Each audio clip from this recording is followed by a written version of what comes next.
We'll get going here, the finance meeting. Thank you for everybody for showing up. Call the meeting to order. Is there a motion to approve the agenda? So moved. Second? Second. All those in favor say aye. Aye. Is there a motion to approve the minutes? So move. All those in favor say aye. Aye. Susan, you are on. Susan Thompson.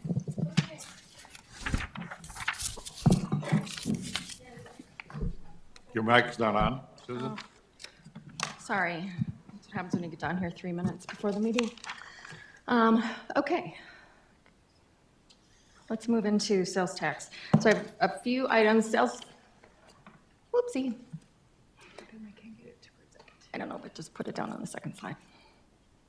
There. So I just have, this is literally hot off the press. It didn't go out with the packet, so I wanted to point out a few things on this sales tax report. First thing, Commissioner Pepcorn asked if we could simplify it, so we did do that, thanks to Jamie. We consolidated the years on the bottom, so we don't see the detail, so you can see the trends, though I think that's important. Second item is the new public safety sales tax. We talked about that, it went into effect in April, so we got our first receipts.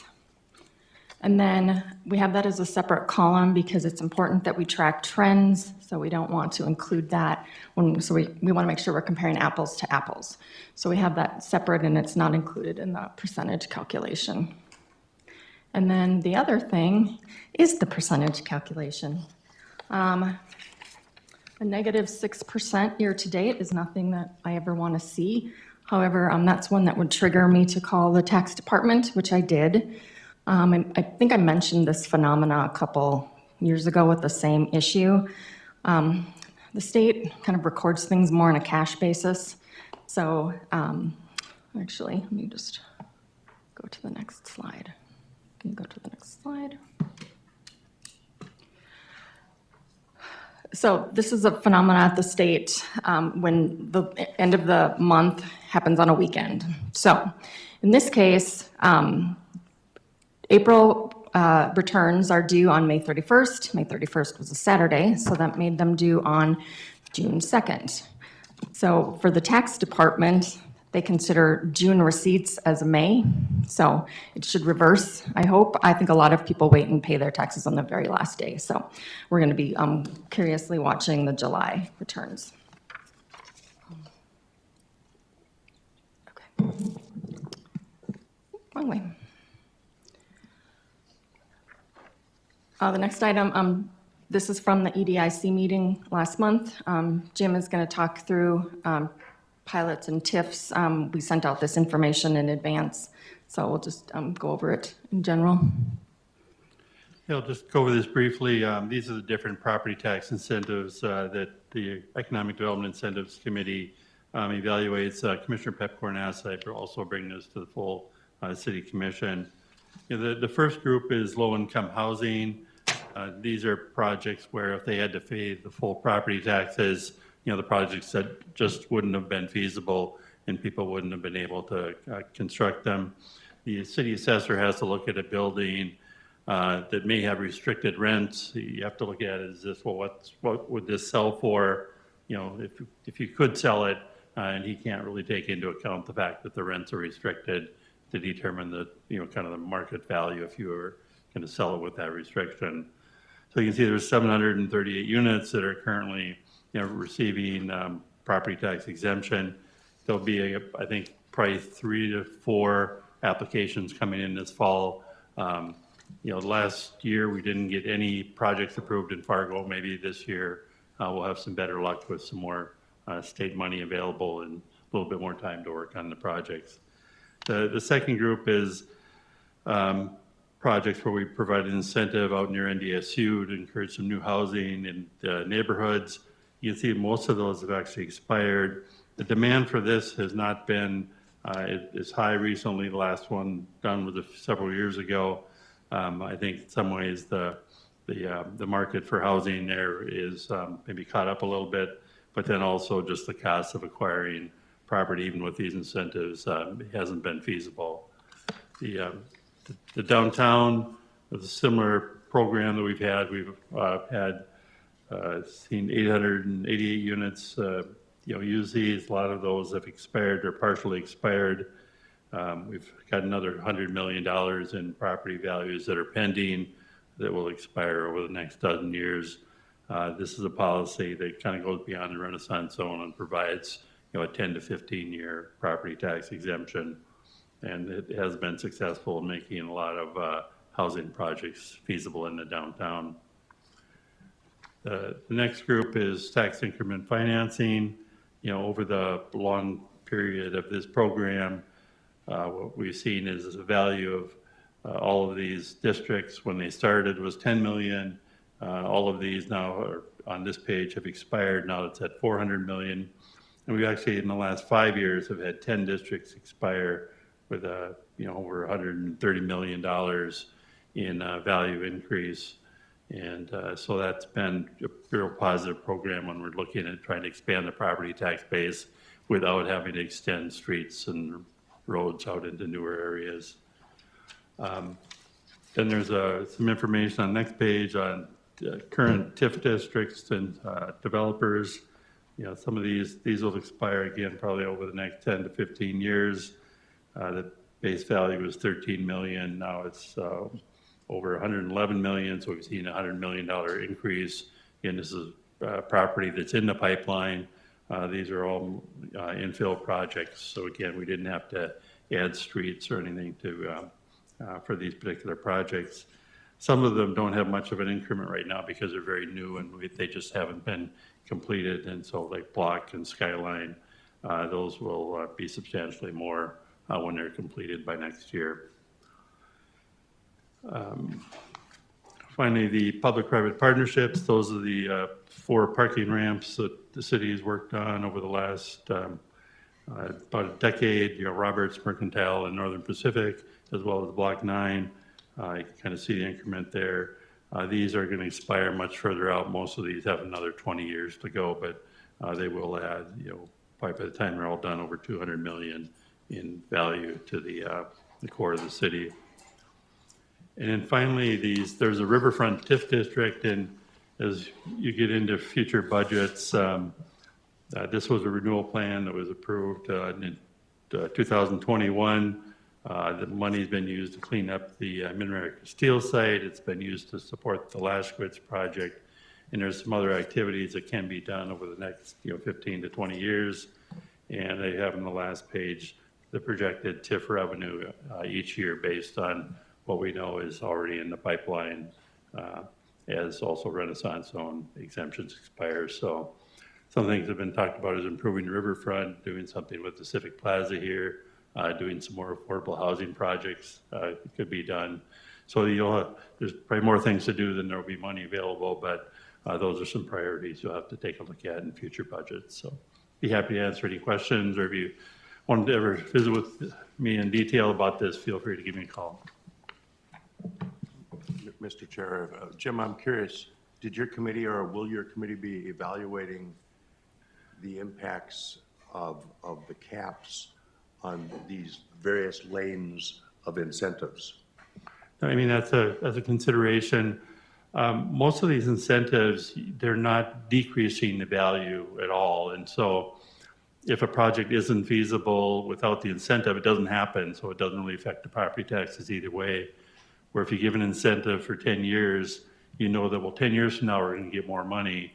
It's just that we're going to have to wait versus, you're not going to get it right away. Some ways you're giving away money you don't have. And my question is the impact to the city, not to the developer specifically. Like Commissioner Grinberg is, I understand, becoming very concerned about awarding incentives in light of the caps.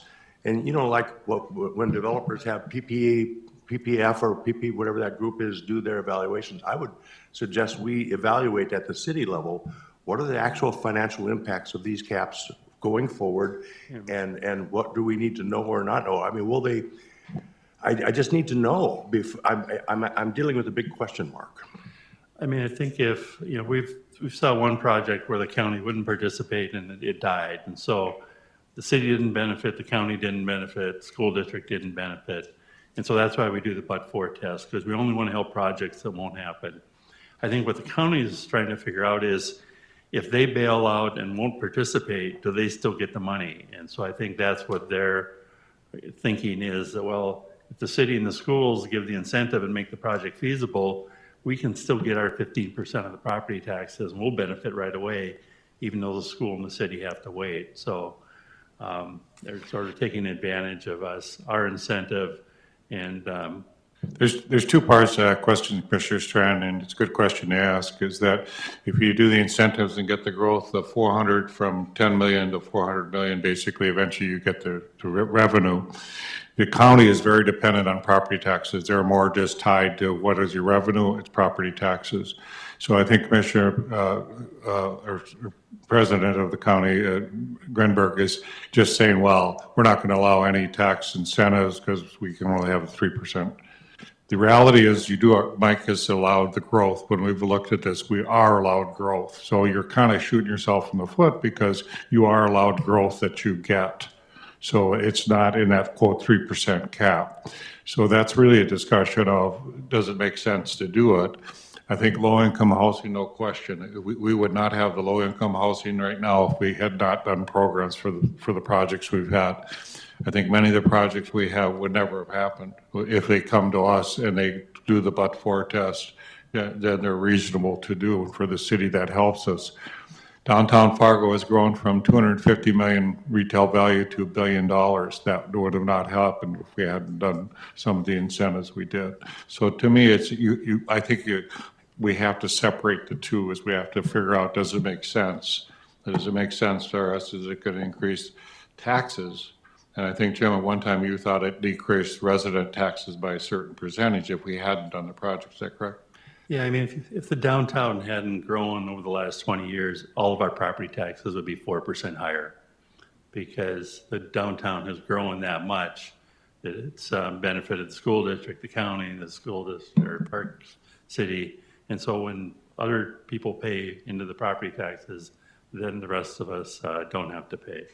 And so that's the theory behind this. That's the economic benefit. And I think the other thing, Jim, forget, it's only 1 to 2% of our taxable values that we're doing this with. It's not, a lot of people say you're giving all these incentives away, but it's really, Dave, you've kept that to 1 to 2% of all our taxable values. So Yeah, I think it's well below 2% on all of them. Mike, I'm trying to remember from your annual report. The percentage of the TIF is compared to the whole city. Yeah, it's less than than 1%. I think the one that our consultants have looked at in the past, I don't know if you want to touch this one, is the new housing exemption. Those new houses may very well occur without that exemption. And so, that's one, when we've evaluated all our incentives, they suggested that the city eliminate that one. Is that under consideration? That's for the commission to decide, I guess. I don't know if John, you wanted to increase it, so. I want to increase it and. You wanted to houses built. incentivize housing, so it's been a debate. So far in the community, nobody has pulled it. Horace pulled it, then I think you brought it back. After a recall. Yeah. Anyway.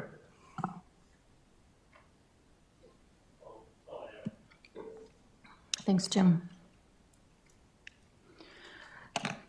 I just wanted to give you a brief update on parking. That was a question that we had at our last meeting. I'm not going to spend a lot of time on this because there's a very extensive parking study in the works, and I think we'll be talking a lot more about that later this year. But I think it's important that we're tracking approximately where we thought we would be. When we were looking at the MP lot, I put together kind of a projection and been tracking year to date against that projection. It's a little below. However, I know there's going to be some probably revenue coming in with the MP lot. And one of the things with the projections is we had intended to raise some parking fees. That got deferred pending this study that we're going to do so they can evaluate all of our options. So that will come a little bit later. So basically what I'm trying to say is it's tracking pretty close to where we thought it would be, and that additional information will be coming later this fall. Does anyone have any questions on that? Oops. Okay. So, Susan, just to be clear to the commission, we're going to have a study come out of this, and we may change how we do things. Yes, in fact, they're actually going to put together an RFP for a management company. They're going to look at different rate structures. I met with them on a video call on Friday, and they were very much into the weeds of all of the financials, so they're being very thorough. That's working through planning with Mark Williams, so that should be coming up Because, later I this mean, fall. I go to Robert's Parking and you go in and have dinner and come out, it wouldn't be unconscionable to pay $5 or something for parking. It seems kind of like wasted revenue that we That's one of the have. things that's on the Roco table. seems full all the time, so it would seem like that we could at least look at that to make this balance. I think, Dave, you were on the parking commission, you delayed that for a while because we wanted to get people in the ramps, but they're doing it now, aren't they? Aren't people parking in ramps? The other thing is, we used to have a parking commission, and now we don't have a parking commission. And so one of the reasons that it's here is because this is going to be a big part of our budget. And so to have it come through finance, just to track everything is important, I think. So thank you for putting it on the agenda, because obviously we're trying to reduce the number of boards and commissions. And so, but this is an important thing. So thank you for doing that. We'll do that And I for also you. wanted to thank Mike for the last report too. That was informational, but both Mike and Jim were very involved in that, and it was a lot of work. And so thank you for all your hard work. And that information, what it does is it confirmed we're pretty disciplined with how we do our incentives. We had a lot of that have expired, and we have some old wives' tales that some of the incentives never die. They never go away. But what that does is show a lot of them have expired. And so that was one of the things that I hope you get from that information. But that was purely for all the other commissioners and for the public to see.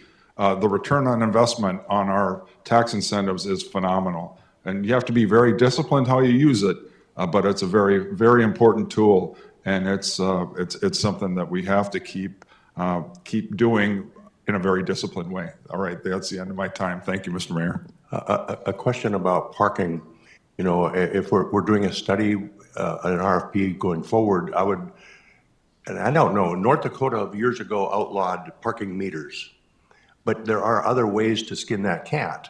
You know, we might be able to allow digital parking where you pull up and you can use your phone. And I think at some point we need to study that, what others do, what our options are within the statutes relative to the state laws, and see if we can do like other cities where you pull up and you park on Broadway and you go to a meter and you put your license plate in and you're paying to park.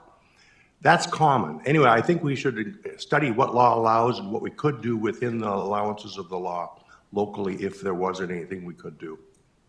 Okay, I will pass that on. I know the scope is very extensive, so I suspect that's already in there, but I'll make sure they know that.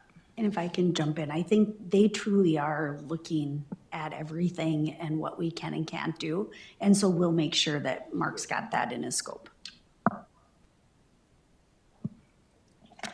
Okay, now we're going to turn this over to Scott. And where do I get my?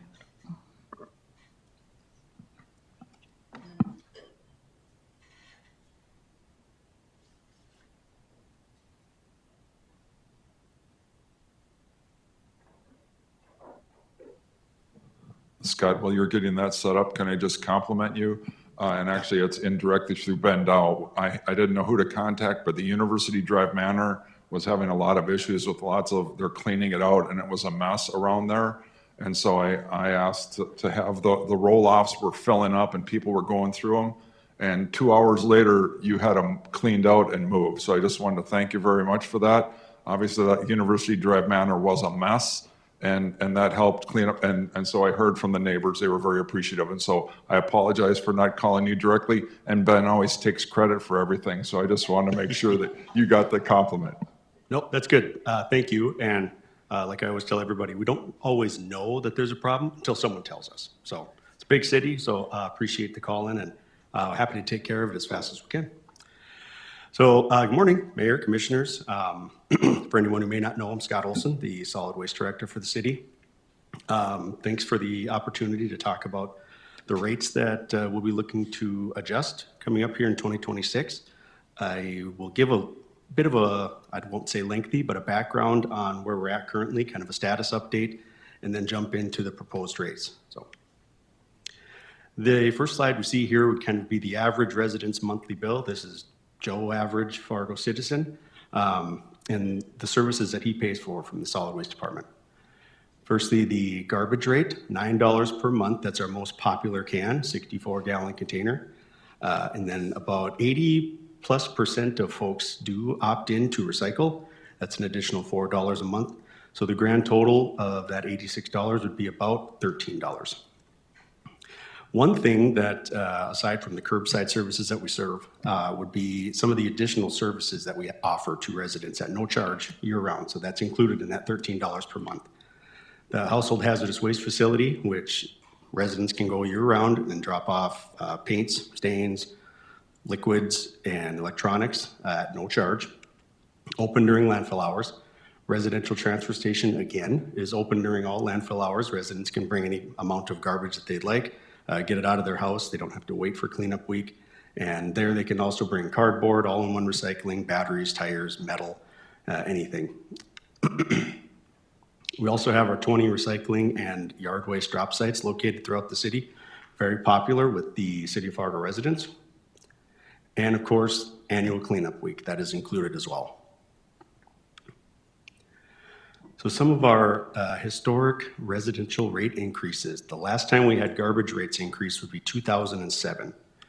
And the last time for recycling, which again is optional, would have been 2017, that's when it was added, the all-in-one recycling, and it was last updated in 2020. Relatively modest increase from $3 to $4. And again, down in 2007, an even more modest increase in the garbage rates of 60 cents from $8.40 to $9. So there's a few things that come into play here when we talk about why we haven't raised rates in that long. Over that time, obviously, the automated technology has gotten better. We haven't had to increase staff sizes, even though the city's been growing. We kind of pull staff from different divisions. We have 7 different divisions within solid waste. Move them around where we need them throughout the landfill, recycling, roll-off, commercial, residential, all helping each other, kind of optimizing what we do there. We're also cycling out our equipment, so we get older units off the street quicker, new units in. That helps keep those maintenance costs lower, even though equipment costs have gone up, and just other optimization things that we've done throughout the department that have really helped us do that. Here is where our monthly rate kind of stacks against the other folks that are in the state and around the region. One thing I'd like to note is that we do have separate service or separate charges for recycling and residential garbage simply because recycling is optional. But a lot of communities simply just have one charge, both for recycling and garbage. So from here on out, I'll just kind of be referring to them both together. But that's a good way to compare how we stack up with that garbage service and recycling service at the curbside. Can I ask you a question about that slide? So we're at $13 and West Fargo is at $23.55. Is that for basically the same service? Is it the same thing? Yeah, so the one thing that really helps us, and I love this question, is that we do own and operate our own landfill. So West Fargo does the curbside collection, and then they must dispose of their waste at our site. So they go through and they have to factor in those costs as well. So by us regionalizing, and I'll get to that a little bit later, but that regionalizing of our landfill facility has really helped us keep residents and businesses of Fargo, their costs much lower.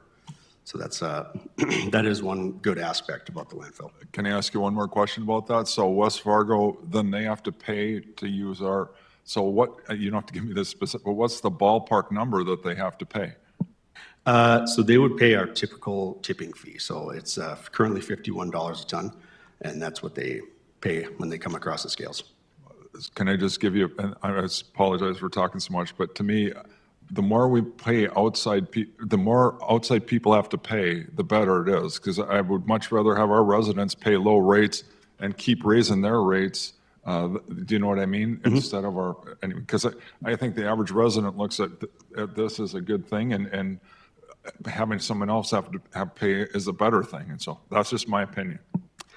I don't disagree with you on that one. Just to touch on that a little bit, we do have a couple of outside users. So our main group would be the county. Cass County utilizes our landfill, most people do. We also have a couple of cities outside of Cass County that utilize us. And those cities, they do pay a surcharge fee. So we have started to do that. I think that went into play in 2023, I think is when we started implementing that. So that is certainly that we're something that we're considering, and I fully agree with you on that one. Scott, does West Fargo have their own garbage trucks, or do they contract that? They have their own. So they have their own garbage collection. They do contract out their recycling services. Scott, would you remind me of the lifespan of our landfill?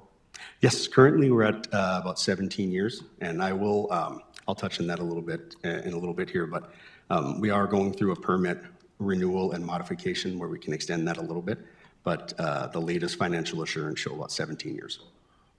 It's a little bit off topic, but can you talk a little bit about the methane sales and the amount of things that we do that are benefiting the environment are phenomenal. Absolutely. I love this. I didn't think I was going to talk landfill so much. But so we are the only landfill in the state of North Dakota that does active gas collection. So what we do is basically put a vacuum on our garbage hill. And once we get areas closed, we can start pulling that gas that's generated from decomposing waste. And we collect it. And right now we are sending that off to a local partner who utilizes that instead of natural gas in their boiler systems. So with that, we actually sell our gas that's being generated anyway, and we produce, they produce heat with it that they can use and pay us for. And we also utilize that in an on-site generator. And we use that gas to generate electricity and put that back on the grid. So those are two programs that we use just by collecting the gas that's there anyway. And to date, we've captured and destroyed the equivalent of over 2 million metric tons of CO2 with that program. Scott, where's the glass go now that people aren't recycling it? So most of the glass that we have taken out of all-in-one goes to our drop sites. And when the markets are favorable and we have a partner that's willing to take them, they do get recycled. Lately, that market has been down, especially after we took it out of the all-in-one. So what we've been doing instead is taking that material, we crush it, and when we construct some of our construction debris landfill sites, which is on the west side of our landfill, rather than purchasing sand for that, the state has given us the okay to use the crushed glass for that filter media. That's the glass that gets into the recycling system. How about the glass that goes into the fill? And the impacts of that people used to recycle, but it goes into their garbage now. So that just is just wasted, essentially. It's just landfilled. Will we ever come back to recycling glass, do you think? Yeah, and like, as I said, at the drop sites, we still do collect it and recycle it and then reuse it in that beneficial manner.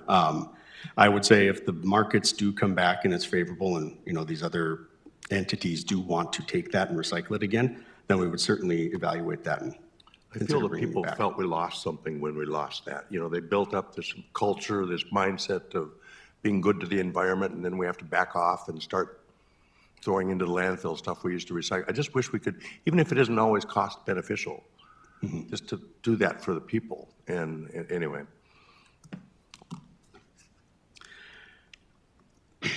So while a lot has changed since 2007, the rates for the city of Fargo have not. So again, going to recycling rates, we have not increased those rates since 2020. And again, it's only been one increase since that program came on, the all-in-one program. Our garbage rates have remained stagnant since 2007.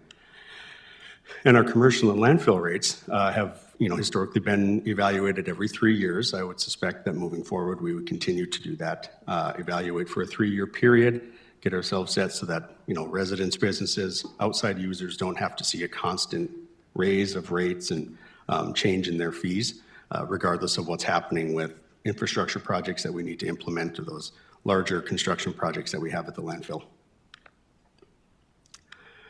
So I'm happy to say that we haven't had to raise rates much since 2007. There have been a lot of operational and equipment things that have changed. So our collection trucks, which you see on the streets every day, over the last 5 years have gone up almost 40% in cost. Our landfill equipment, the heavy equipment operating daily, 6 days a week, has gone up on average about 25% over the last 5 years.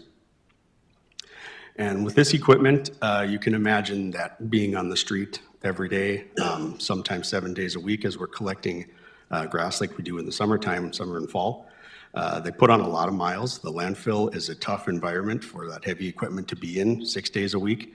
And, it needs to be replaced somewhat frequently.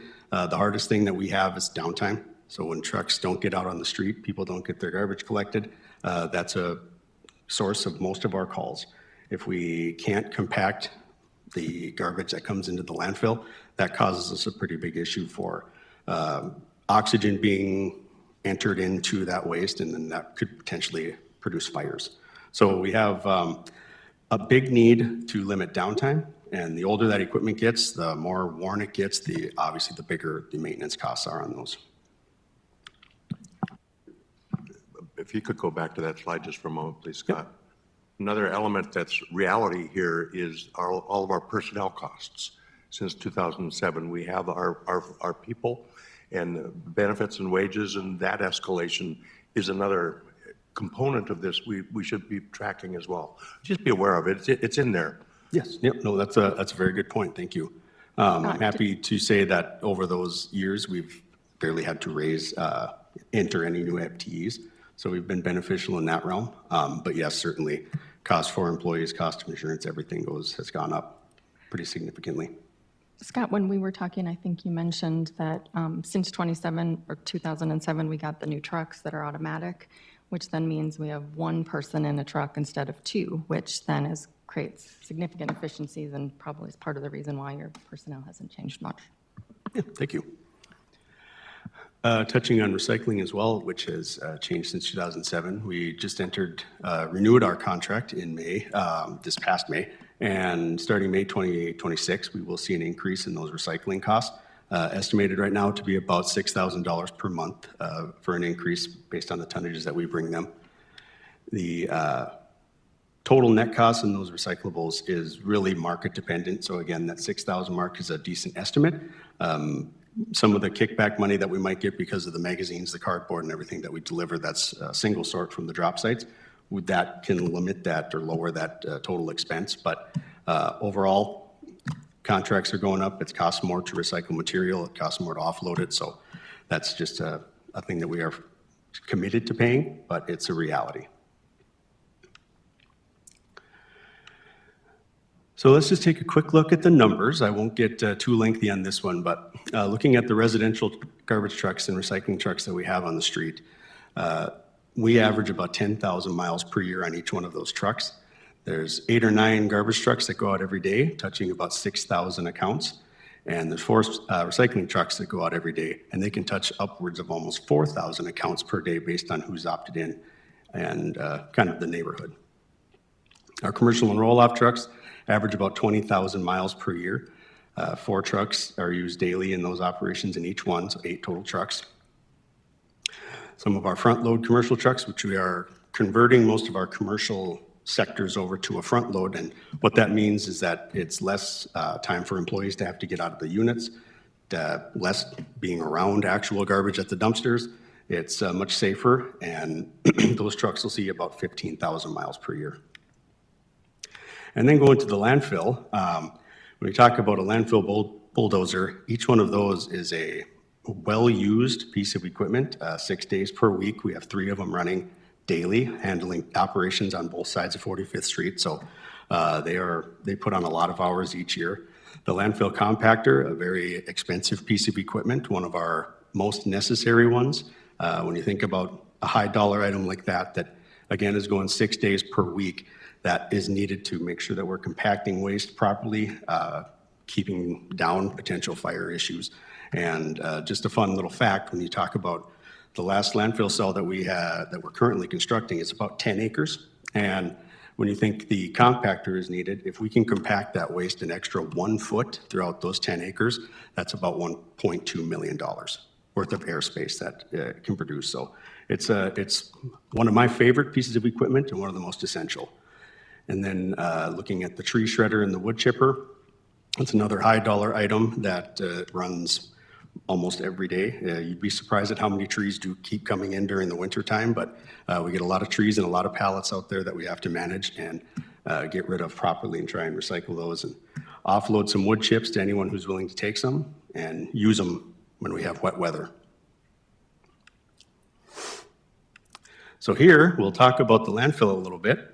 So as I said earlier, current landfill has about 17 years of life remaining. We are doing some work to try and expand that a little bit, but we are in a limited footprint, and it's looking pretty close to that's where we're at. So right now, we need to start planning for what comes next. So on average, it can take up to 10 years to try and site and permit a new landfill site. So the planning kind of has to start now as to where we're going, what the future of waste management kind of looks like for us here for the city of Fargo and the county. One thing that we've been able to do and that we will continue to do to try and limit our costs and lower those needs to raise landfill tipping fees or raise rates on the curb is we've been utilizing state funding, some loan programs, low interest loans for all of our high dollar construction projects. So when we have a $7 million cell project that we have to construct, we don't need to just knee-jerk reaction and start charging more at the curb or charging businesses more. We can kind of, better plan out how that debt service is going to look at the landfill and structure our rates so that that is accounted for. So looking at where we might need to go, I would like to set us up for another 40 to 50 years once this site is closed. So again, the planning must start now so that we can be sure that we're looking in the right direction, planning accordingly, charging accordingly so that we can set ourselves up for long-term success in the waste handling business. Throughout all that, as anyone can imagine, a lot can change in 10 years or 17 years. We do continuously evaluate different technologies and different options that there might be for waste managing here at the city. So whether that's incineration or there's gasifiers out there, there's a lot of different things. We'd like to plan for landfill space. If something comes online in 7, 10, 15 years, then we would obviously be utilizing that as well. But those are all very high dollar. There's not much technology that can handle the 700 tons per day that we get in there currently. So there's a few options that we are looking at. We'll continue to look at them. But right now, we're just going to try and plan accordingly for some landfill space. Scott, can anything be, when the landfill's time expires, can that land be used for anything once the landfill has reached its lifespan? Yeah, there are a few places that have taken closed landfills and turned them into kind of like city park areas, and as unsatisfying as that sounds, but they've done some ski slopes, they've done little sledding hills, stuff like that. I don't know that there would be much that would be, revenue generating use for an old landfill site, mostly because of, anything that might be, garbage will continue to settle long after we're gone. We do have an obligation to manage that site from the environmental standpoint for 30 years after we close it. So, there's going to be city will always have kind of a little hand on that piece of land. So its uses might be limited, but there are different options. If we're looking at maybe needing 300 acres in 17 years or sooner, anticipating it sooner, how do we budget that? Well, there's a couple things. So I've touched base with a few different municipalities that have utilized kind of they call it like a reserves fund. So, with us structuring our rates so that every 3 years we're evaluating what the costs are. It's cost to handle a ton of waste. We generate that based on the total expenses that we're going to have. So that would be worked into one of them. We have debt service worked in there, our transfer obligations, our actual costs at the landfill, admin expenses. So we take all those expenses, and I assume that we would, once we start factoring in that land, purchase the infrastructure, we would factor that expense in as well, break that out over the life of it, and take that over the adjusted per ton units that we'd be accepting at the landfill. That's another puzzle piece for Susan's team to anticipate. I'm not going to be here in 40 years. Yes, we will. I mean, the other thought is, do you do that so that you have the cash then, or do you do some sort of borrowing as you get closer so that the people that are using it into the future are the ones that are paying for it? So that's kind of a philosophy thing. And one fun little thing I just wanted to point out here was that, the overall use of that landfill that we have, when you look at just the residential garbage that's produced here in town, it's about 20% of the total tonnages that come in. The 80% would be commercial or outside users that are utilizing this. So to Commissioner Pepcorn's point, we do have a pretty large stake for people who choose to use our landfill, and very little burden is held by the residents here. So it's a good thing to point out. So now that I've bored everyone with the background, we'll get into the proposed adjustments. This year, we'll be looking at proposing a $1 increase in recycling and a $1 increase in garbage for a grand total of $2 per month increase for average Joe citizen, or would equate to about $24 a year. That would also include all of our services that we still have. Garbage collection would be weekly, recycling bi-weekly, and all those other opportunities that people have as well. Could you back up to that last slide, please? Yep. So basically, that's like a 25% increase for recycle and about a 15% increase for regular use? Mm-hmm. So can I ask you, what are you proposing? Because to me, the option should be also commercial. Obviously, that's the, and that would be much more palatable to the average taxpayer. So to me, commercial should be raising much more than that. And also the outside users, same thing. They should be facing much larger fees. To me, our last option should be our residential in the city of Fargo. Yeah, thank you. And we did evaluate all of the rates that we have throughout the department. So coming up here, we'll discuss what the landfill rates are going to be proposed, what the commercial rates will be proposed. So we're kind of doing a wholesale change across the entire department with those 5 different divisions. So here is just another look at what the proposed rates would look like compared to those in the state and they're around the region. Still going to be one of the lowest. We would like to be. We pride ourselves in that. So I'm happy with where we came out with this. 13 current, going to $15 per month. So here I'll touch base a little bit on just the regionalization of the landfill that we've already discussed. By us allowing other cities and commercial entities to utilize our landfill, it's kind of a user fee. So what we do is we bring in the costs that we generate at the landfill. All of our rates are based on what it costs us to handle that ton of waste or pick up that stop at your curb. And basically by increasing that total waste load that we do get, we're able to bring down that cost that it handles each ton of waste.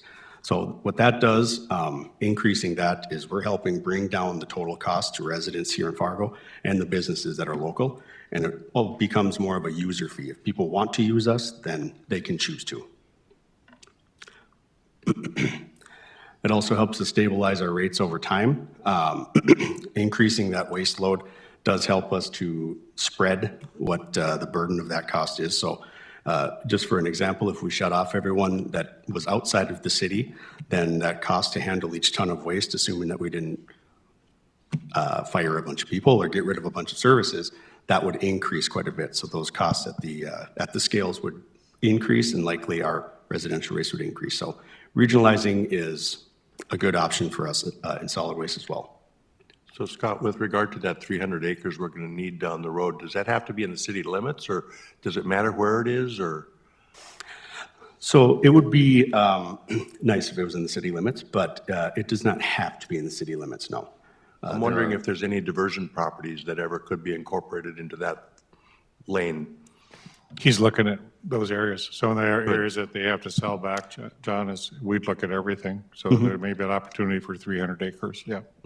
Yep, there's been a few properties that have come across our desk that Brendan and I and Mike have evaluated a little bit. I've had a couple engineering studies done on those to see how suitable it is for a landfill site. So we've been exploring a few of them. Then we take the current hill and turn it into a snow skiing slope. There you go, Commissioner.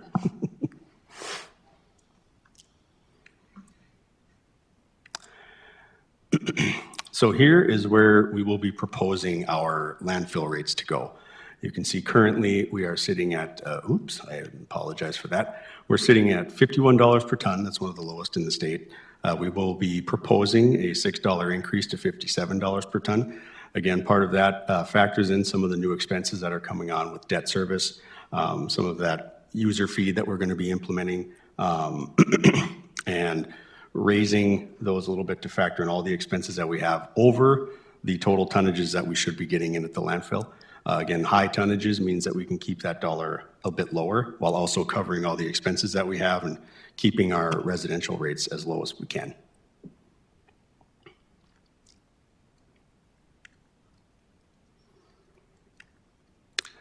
Our commercial rates, here's just a couple of examples of different sizes that we have. So our commercial rates are based on two things. It's a volume-based rate as well as a cost per stop rate.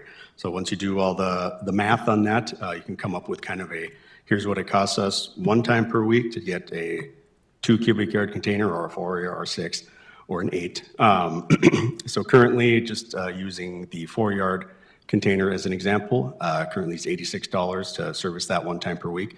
We were proposing to move that to $100 to pick that up per week. Can I ask you, how does that compare to what the private haulers are charging? Great question. So a little regional comparison on each one of those options would be, puts us right in that ballpark. So in Fargo, we're a bit different where we have private haulers that we allow to, capture and collect the commercial waste that is generated through the city.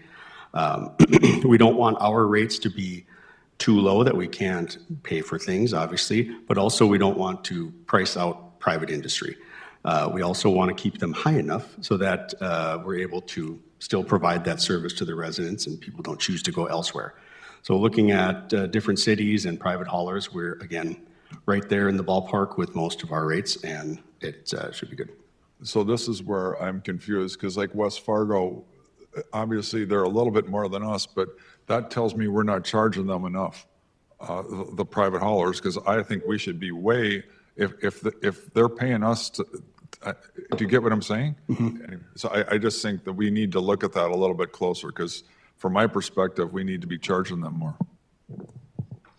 But Scott will tell you, oftentimes the private haulers see what we're charging and they go just a little bit lower than what we're charging. So they very much look at our rates, Dave, to kind of choose their rates. Is that what you told the meeting? Yep. So that is a common tactic that we've heard, is that we'll set our rates, we'll publish those, and then those who haul privately can just say, we're just gonna take it back just $1 and try and do a little better and get a bit more business, which is to their purview to do. These are the latest published rates that we can find for different municipalities, so I believe they are closely accurate. But yes, that it's kind of funny to look at the different matrices that were set up and how the rates are charged as you get different sizes. I'm not sure how they calculate them, but we kind of fall above in some and below in a few others. So it's it's a good point, and I will take a look at that. So Scott, when we looked at your 80% commercial, 20% residential, how much increased revenue does your changing of your commercial bring to the city? Commercial, this proposed increase would be about an additional $600,000. So Scott, I'm curious, we have residential and we have commercial. What about all the mixed-use properties in the middle that are either they aren't just residential and they're not just commercial? How do we calculate, or how do we do them? So they would be lumped into the commercial rates. What if it's a building that has just apartments in it and there's really no commercial waste?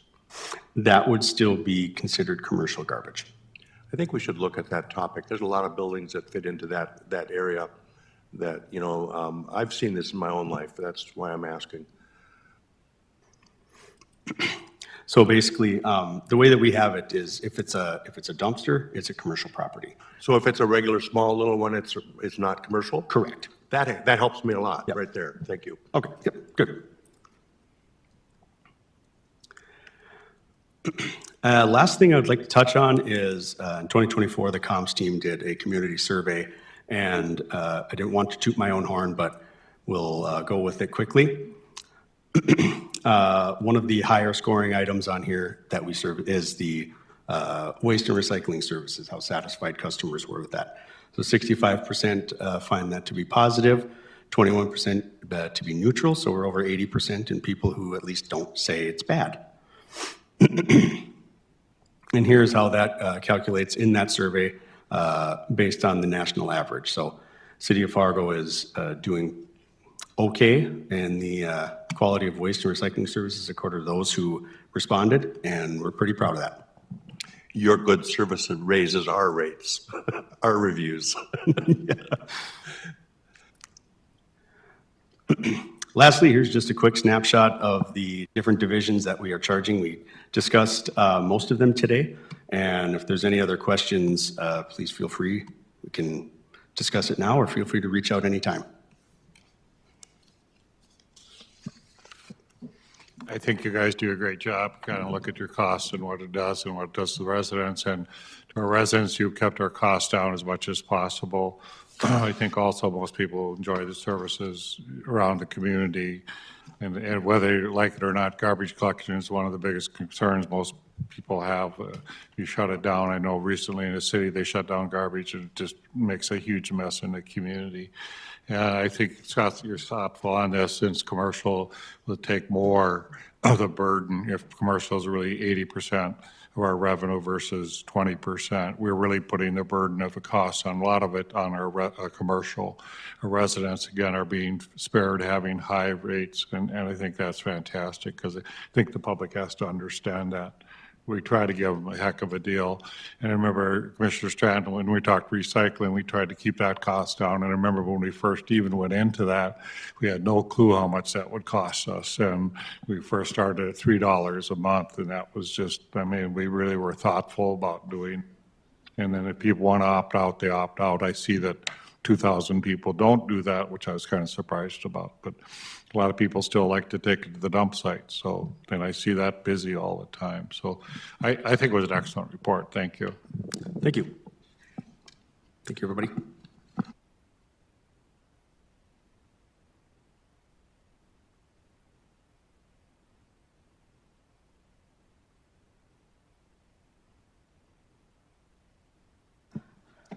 All right, so I'd like to spend the rest of our meeting time discussing the budget and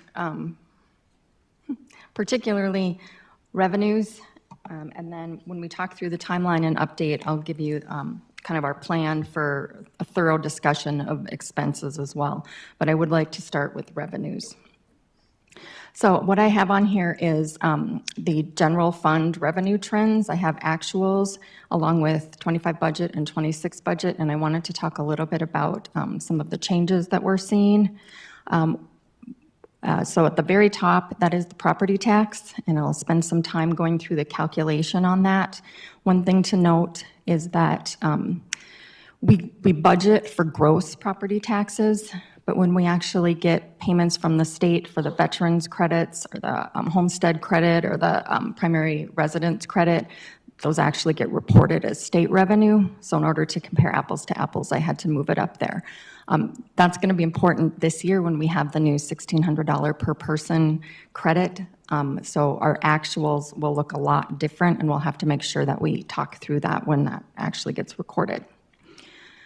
So a couple other things I wanted to point out. At the bottom in blue, I wanted you to understand that the public safety sales tax that we have allocated for personnel and technology, those are going to be general fund expenses, so the revenue will come in as well. That will be a net cost, but you will see that our budget looks like it's getting inflated, and it's because of that. A couple other things that I have highlighted in yellow. There's a lot of challenges with putting a budget together, and One of them is that we are working with constantly moving targets. These revenues are just actually still getting finalized. Property tax, we had our seminar last Monday. And then the first one in yellow is state shared revenues. I had written on there, state aid was decreasing. So just this morning, as we were having a pretty intense cabinet meeting talking about expenses, Brenda got an email from League of Cities. League of Cities provides all of the cities with a really nice several-page revenue projection summary. They work with OMB and the Treasury Department on all of the different revenue programs, and they help us figure out what to budget. So the letter that I got last week said state aid projected to decrease by 10.5%. So we get $9.3 million worth of state aid that runs through the general fund, so that was a little alarming to me. That's almost $1 million. So while we were sitting in the meeting, the email that came through said, oops, sorry, we were working with the Treasury Department, they have a lot of new people. I had actually called Stephanie with the League of Cities and said, what's going on with this? Because it's based on sales tax, and we haven't seen that negative of trends. So she said they have a lot of new people, and they're working with OMB, and now the projection is that it will rise slightly. So I have $1 million shift right now. So those are kind of some of the challenges that we deal with. Some of the other things for revenues, charges for services, that's primarily tied to the engineering CIP. So that really is dependent on what we're planning to work on next year. Return on investment, we've benefited from high interest earnings. Part of that is the way that we invest with a fiscal agent for the diversion. So we have pooled cash, we put it all together and get a very nice interest rate. We, of course, allocate the interest out, but then we benefit from that. The diversion will be paying down a lot of that cash, and I'm not confident what our interest rate will be next year, and I just think we need to be more conservative on how we budget that. And then the last item, transfers in, that ties very closely with our capital. That is where, like the proposal that Scott is making on rate revenues for utilities comes through. So we can transfer some utility funds into the general fund. Basically, those transfers are shared with the general fund and capital. So we have to go through and finalize our capital so we know what we have for transfers. So that is still kind of a moving target. So that is what we're proposing on a net basis. Revenues have decreased slightly. However, now with that new news, it should be less dramatic. Susan, could you stay on that page, please, just for a moment? With regard, looking at the yellow 14+ million for changes in services relative to the engineering CIP, how does that translate into, if there are fewer projects and fewer revenues from those fewer projects, how does that translate into FTEs in that department? Oh, that's a good question. It's probably a better question for Tom or maybe Brenda. I bet Brenda can answer that. So, so I just want to make sure I understand your question correct. So the amount of engineering and admin fees that we Correct. bring in is more than what the engineering budget is, if that's your specific question. My question is, if there's a projected, as I interpret this, as a decrease in that fund, will that also lead to a decrease in personnel? No, so what we do is, what you'll see is just because those are decreasing, we might not have quite as many projects, but it's also based on just planned projects. So what you're not seeing is if we get any greenfield requests, those aren't included in these numbers. Bear with me. And another element that'll be changing in that department is as we do our growth out to the edges, we will be funding those projects differently. You know, with new developments, they won't be so directly assessed. Will that also, I mean, I'm guessing we're going to see a lay of the land change in that whole provision of service in the future. I think you're going to see a lot of discussion as planning works through their land development code, the rewrite. And so I think we'll see where we land on all those things. And another, the projects the complexity of each project is different. So, obviously, we might have fewer very complex projects, which would generate more or require more personnel time. So there's not probably a one-to-one correlation with that. I'd say, John, remember we have $80 million of CIP every year for our engineers, and presently Tom has the personnel he needs for that. If we found in the community everything went flat, if we just didn't do a lot of development, so we do $700 to $800 million worth of new permits a year. If you went down to 200 or 250, then you'd have to talk about staff reduction. But so far, the city has continued to run a rate of anywhere from $700 to $800 million of permits. And to Brenda's comment, is complexity makes a difference. When we did the $500 million hospital, that took a lot of our people to be part of that type of thing. But the road projects are oftentimes just as complex, I'd say, right, Tom, with all the different things that we put in the community. So that at least, that's one thing that goes up and down.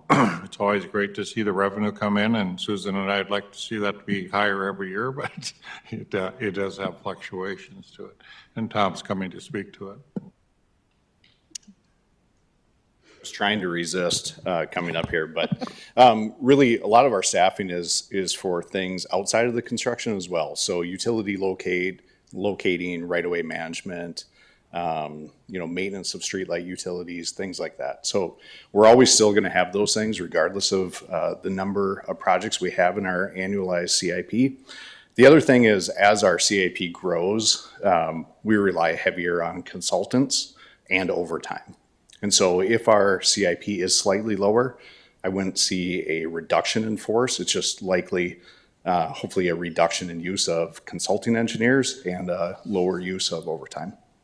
Tom, while you're up there, is this where the Prairie Dog funds will hit us in a few years? That's part of why the CIP is likely going to be smaller next year, is because of the reduction in Prairie Dog funds. Okay, so I want to walk through property tax cap calculation, but first I want to talk about how we previously, I guess is how we'll say it, how we previously arrived at our property tax assessment. And sorry, these are not as fun as Scott's slides. I don't have bulldozers and things. This is all spreadsheets, so bear with me. I tried to number it down the side so we can all kind of pay attention to where I'm going. So 1 and 2 shows the actual tax revenue that was levied, and that's going to be important because that's what we're looking at now. Mills are gone, or they're still there, but that's not what we're going to refer to things as. So it was a relatively simple calculation, 3, 4, and 5. So the mill value comes from our preliminary one. Again, we talk about moving targets. This was a moving target. Preliminary mill value comes from Mike Splonskowski's report that he gives to you, the Board of Equalization in April. That is, through the city's final. Then people can appeal to the county. I think they have till June. And then they can appeal to the state, and they have till October. So that number is always moving. It gets a little more firmed up as we get closer. Number 4, the total mills, that's what we apply. And that is what's gone now. That was the flexibility that local governments had, was they'd be able to assess the number of mills that they felt necessary to support their operations. So we don't have that flexibility anymore. So then what I wanted to show is how that transitions to the general fund. And so it's allocated to the general, like number 6 is the general fund. We also have a small portion, number 7, that goes to city special assessments. We kind of rarely talked about that, but that's important now because that's excluded from the cap. And then number 8 is to the airport. So as you see in number 9, that total ties to our assessed revenue. And then we double check that. Up in the right corner, it's a copy of what I get from the county at the close of the budget season. And they say, here's what we're going to assess. Do you agree with that? and I have to sign off and send it back. So those numbers tie. And then how that transitions to the general fund budget, it's a little complicated, but I tried to simplify it. So we only budget the general fund at 95% of that particular allocation because most people pay by February and get their 5% discount, so we don't want to over budget. Then there's a couple other things that don't tie to the current year levy. There's some mobile home taxes, prior year levy and delinquent levy, so that's where we come up with our budget. So that's how it used to be. So new property tax calculation, the word that we're looking at for is it's a revenue cap. The cap is on how much revenue municipalities can assess. And just to get to the nuts and bolts of it, the cap is the greater of either the base year levy or the adjusted year levy. And there's 3 calculations that we need to walk through. So this is the calculation 1. It's the base year calculation. So we have the previous 3 years of data, and that's kind of confusing because there's all kinds of different years. So I had to actually write it. This is tax year 25, the 26 budget, and what worked backwards. So that is the total tax that was levied. It ties with that on my previous page, and that includes the airport. Then we subtract out the exemptions, and in our case, it's just the levies for the special assessments. And that comes down to line 12, and that is the levies subject to the cap, and 14 is 3%, and so 15 is the base year levy from plus 3%. So that is the first calculation. Susan, bear with me. I thought the cap was on spending, not on revenues. Nope, it's on revenues. Well, it forces you to restrict your spending, but the cap is actually on how much you can levy and how much revenue you can collect. The other thing that was confusing, Susan, I thought it was 3% plus your growth. And we looked at the stuff this morning, or excuse me, when we went through the evaluation, I thought we had a growth of close to 5%. Is that not right? That's the next slide. Is that coming? Thank you. Yes. So this is the base year. It actually looks at your last 3 years, but for us, it's the highest of your last 3 years, and of course, ours is last year. So this is calculation 1. Calculation 2 is your adjusted year levy plus 3%. So how you do this is you take number 16 is your previous year levy, and then you look at last year's previous year taxable value, and you also list your mill rate from last year. And this is where the new things come in. 19 through 22 are the net changes to your overall base value. So we have 19 is new property tax value. That is things that were, annexed in, or if it was previously non-taxable, tax exempt, and now it's got moved to the exempt rolls. This data all comes from the assessor's office, which is why Mike Splonskowski is sitting here next to me. Number 20 is expired TIF incremental taxable value. 21 is expired exemptions.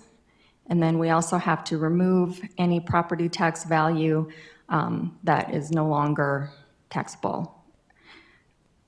Currently, the report that we get from the assessors doesn't necessarily break these all down because there was never a need to. So as Michael puts together his reports for next year, we'll be splitting these out the best we can. So that gives us what is new growth. That's number 23. And then when you do the calculation, what that actually amounts to related to our levy. So then our adjusted levy is number 27, and then you can add 3% to that. So then number 29, the adjusted levy plus 3% is $50 million. So you either take the base year levy or the adjusted year levy, the greater of. Then there's one more calculation. I didn't spend a lot of time on this because I don't really anticipate us using this, but if you don't use your full levy, at the very bottom, it calculates how much you have excess I'm assuming we're going to. So your max levy minus the special assessment levy that we're going to place is your net in 43. I'm assuming we're going to use all of that. If we were to do 49 or whatever, there would be an excess. And there's rules that you can carry that forward into future years to supplement your cap.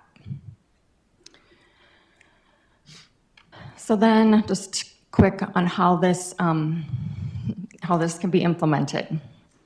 I am not advocating for anything, I'm just providing you the information here. There is really no guidance on how levies within the city are to be allocated.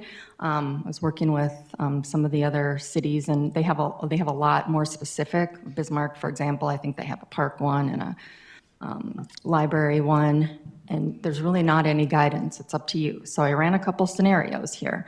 So there's our adjusted levy. That's the cap. So the other thing that we have to allocate out is the airport. So, there's multiple ways that you can do that. That is for you to decide. But I wanted to let you know that there's not a specific guidance on how that gets allocated. And then the bottom just shows how that ties to the revenue line item. Again, we only budget that at 95%, and then there's a few other odd items that get put into the general fund property tax revenue. Susan, is it possible that with the state paying up to $1,600 per residence of property taxes, that we will have a significantly lower delinquency rate or delayed payment rate? Never thought of that. Yes, possibly. That's something I'm not sure how we would look into that, but yeah. We'll I see. think that'd be interesting, yes. Okay, does anyone have any questions on that fund calculation? All right, so the last item, I just wanted to, go ahead. Would you go back last slide? So if we take 1 mil from the airport, you have it down, I think the value is 1.7, but you're giving us $1 million if we take 1? What I'm saying is that scenarios 1 is likely how you would handle as you handled in the past. My understanding is they're going to ask for the equivalent of 2 mils. So in that case, it would be, how I would calculate it would be last year's 2 mils times 3%, the cap. However, as I said, there's no guidance on that. So if you as a commission chose to set a particular number, that would be scenario 2. So that's So for your scenario discretion. 2 wouldn't necessarily be a mill, it'd just be $1 million. Correct. Okay, thank you. Again, I'm not advocating for anything. I'm just telling you your options. And John, they did fairly well in federal grants, and they did fairly well in state grants. They asked for $60 million for the state, they got $45 million. And in the federal grants, we're close to $50-60 million, and Hovind is going to try to get them $80 million. Seems to me they may get all their grants as we go through the next year, 26. Has there been any discussion about the possibility of the city taking 1 mil back? No, but I wouldn't doubt that there's this behind the curtain discussion about the potential. My suggestion would be that we convene with their leadership and our leadership proactively to vet this out. I would like to ask, so rather than surprising people, see what their cash flows and timelines of the new parking ramp will be, and when those will be received by them, and see how that would impact their budget. But I don't want to just drop this on the last minute. I know they're coming to us July 9th or so, or? It should be a discussion, but the parking ramp opens in August, does it not? They'll start taking revenue. My hope, maybe, Michael, we could convene with them proactively ahead of time and ask our questions in that informal setting. Yeah, thank you, Commissioner. We could certainly do that. The Airport Authority had looked at both July 7th or July 21st to come before the commission to formally present their request. But if you would like to do more of a roundtable like this, we certainly could do that, defer to the commission on that question. And so, Paula, their chair, has reached out and wants Tana Austin from Grafton, their Iyad Bailey financial consultant. Maybe we combine this. It shouldn't be just me. But if we can have us all visit and include administration in this, so I'm not losing things in translation. Happy to. And if the commission would like to do a different format other than the commission meeting, certainly ask that question, because if you'd like to have a more informal conversation like this around these tables, rather than a Monday night commission meeting, we could certainly ask them for that time. And John, I might suggest we just do an executive meeting with him.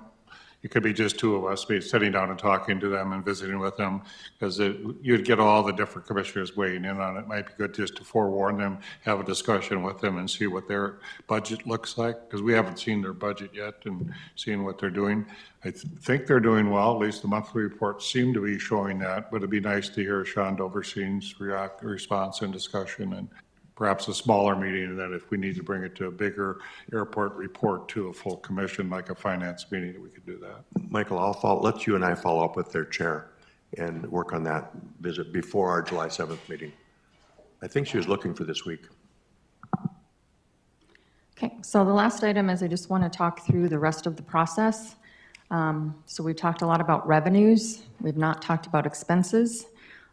We, as a staff, are working through those. We had a pretty candid cabinet meeting today. We'll be looking through different expenses. Currently, the expense budget exceeds the revenue budget, so we have work to do.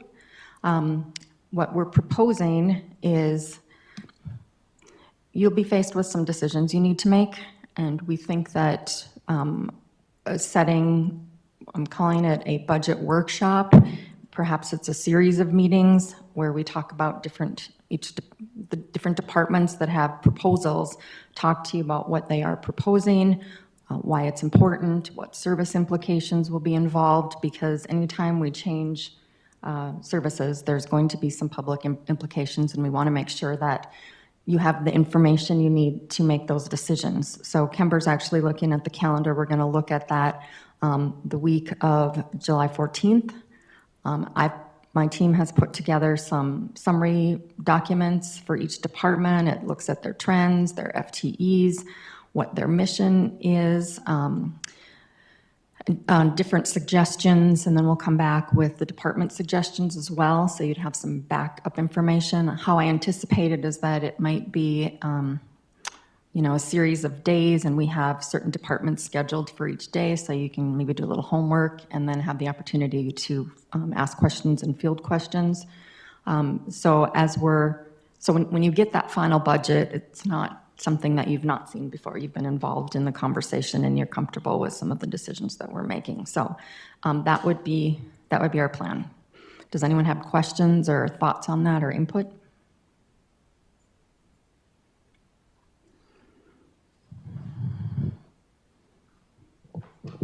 You've lulled them into a silence, Susan. That's unusual for the commissioners. Yes. So you all had individual meetings, I think, with Michael and Susan as well. So just public knows you have been able to weigh in on the budget and talk about what you want. I think you outlined some things. The constraint of 3% is a problem for almost every city in the state. I see everybody's going to have issues with this. And we had a discussion in cabinet this morning. We may have to cut back on some services. People are not going to be happy if that happens. And it's looking at everything as how tight you can make that budget and what you can do. But it does, we couldn't mill our way out of this anyway. That wouldn't happen, but we have to look at the franchise fee again. It's at 4%, maybe that goes to 5%. Look at any other things that we can do to enhance our revenue. So whatever, I think every department head is looking at the cost of services or what they charge or what we need to do. I think unfortunately library, we're looking at how we do things because the subscription sizes are pretty expensive and those types of things. But I think truly for all the commissioners, we're at a core mission right now. All department heads understand that and what they have to provide to the community, and that's important for us as well. So I think we have to look at that.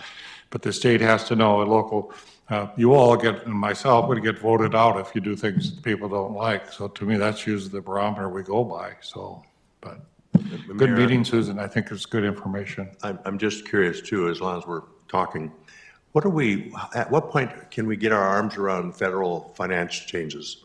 Because every time we turn around, there's people losing monies, losing grants, losing revenues, things in limbo. It's here one day, gone the next. That has to put a lot of question marks into our planning. It does. particularly relative to a few specific departments. Jen Fowle talked about that at our cabinet meeting from health. That federal funding, it promotes specific programs. So if the funding goes away, the program's going to go away. So it's a net neutral implication for us. Some of the other departments that, we can talk with them as they have their time on the budget workshops, but planning, for example, with some of their federal grants, engineering gets federal money for the highways and such. So yes, it's important. I don't know that any of us are going to have any more current information than you will. So yes, so kind of our budget objective is to scale our services and our expenses to the point where our existing and projected revenue supports them. The message is we don't want to start the year every year in multiple millions in the hole and try to fix that. We just want to create something that's sustainable, and that's our objective. So we will send out invitations so you know when the meetings will be. If you have any questions in the meantime, please feel free to reach out to me. Happy to help. You guys are doing a really good job. Thank you. We have full administration now, we have a full finance team to work with it. And Mayor, back to your question, in my years, this is the most engaged we commissioners have been, to my knowledge. Nobody down the road can say that we haven't been brought to the table. So thank you. Thank you. All right. That's it.